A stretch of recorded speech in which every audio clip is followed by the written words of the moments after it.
Hello, Gail here, the old bird with feathers of wisdom for women and a soft spot for single mothers. Today I want to talk to you about parenting by understanding the value of knowing the personality of your child. I wish I'd known this years ago, but I didn't. And even though you may expect your child who has your genes, or if it's an adopted child, to be raised by you, to have similar traits that you have. And you may be surprised to find out that they don't. Let me tell a little story. I once knew a couple who had two children. Now, this couple, they were both very strong personalities. They were very driven. They were very successful in their careers. And they had one child that was so different they couldn't quite understand it. In fact, it troubled them. And yet, when they understood the personalities, they began to relate more easily to this child. And things went smoothly after that because they could understand that this child was born with a different personality than their own. And this is what the goal is, for you to capture the understanding of other people, especially your children, and how knowing this makes you a better parent, because we're all born with different personalities.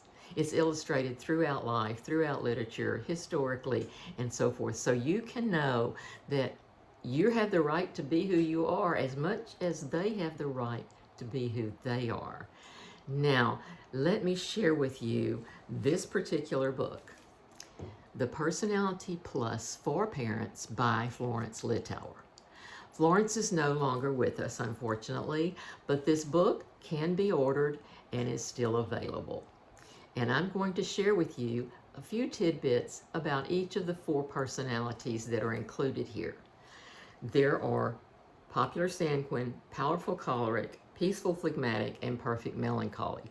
Now, if you'll notice, those are paired words. The first word is a modern word, and the second word came with Hippocrates, who was the first person that we know of to set this down in writing, that there were these different personality profiles. So let's start with the popular sanguine, because that's the easiest one to identify.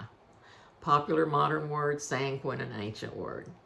But the popular sanguine is the person at the party who's the center of attention, loves to tell jokes, usually dressed very brightly, bright colors, sometimes a little loud, but they don't mind being the center of attention. In fact, they like that.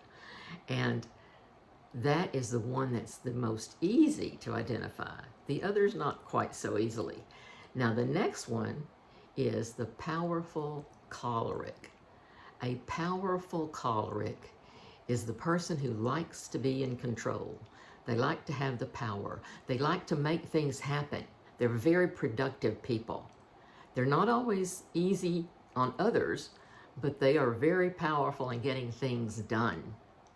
They have a lot of loyalty, a sense of wanting to be in charge. And surely you know some of those people.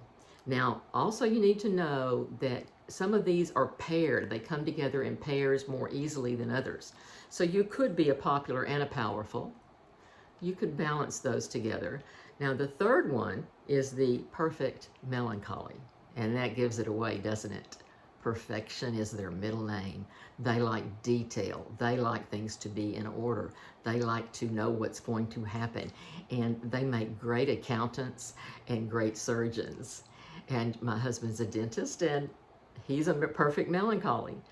They like to be in order and neat and everything precise. And you could pair that one up with a powerful choleric too. They could come as a pair. Now, that actually is the best, most successful pairing of the personalities in this particular profile. And finally, you have the peaceful phlegmatic. Peaceful being the modern word, phlegmatic being the ancient word. And these people are laid back. They do not let their feathers get ruffled very easily. They don't make enemies either. So they advance pretty well at work because they just ride along, go with the flow. And yet they can sometimes procrastinate. So each one of these will have a downside. Now, you could match a perfect melancholy and a peaceful together. They can be considered a pair, but there are some personalities that cannot. For example, the popular sanguine and the peaceful melancholy just don't jive, because a melancholy cannot understand the nature of a popular sanguine. Now, also, the powerful choleric and the peaceful phlegmatic are opposites. So you're not going to have a person who's a pairing with those. Do you understand? I hope you understand that. Peaceful and popular can pair off together because both of them enjoy fun and humor. But I want you to study this because I want you to know the nature of your child. Their God-given nature makes a huge difference in how you interact with them and how you communicate with them. Now, this particular group their profile is called Wired That Way. And it's online, Wired That Way by Florence Littauer, or Marita, her daughter. And that profile has been very valid over many years, and I want to tell you it changed my life. It really made a difference for me. There is another friend, Catherine Robbins, who wrote What Makes You Tick. And it's very similar, the 4 types, the 4 colors, whatever you want to call it. And yet, either one of those would be very beneficial for you to look up. If you have any questions for me, I want you to feel free to contact me, and you can see how to do that at my website, GailShowalter.com. I look forward to hearing from you because this is important stuff and will make a difference in your life.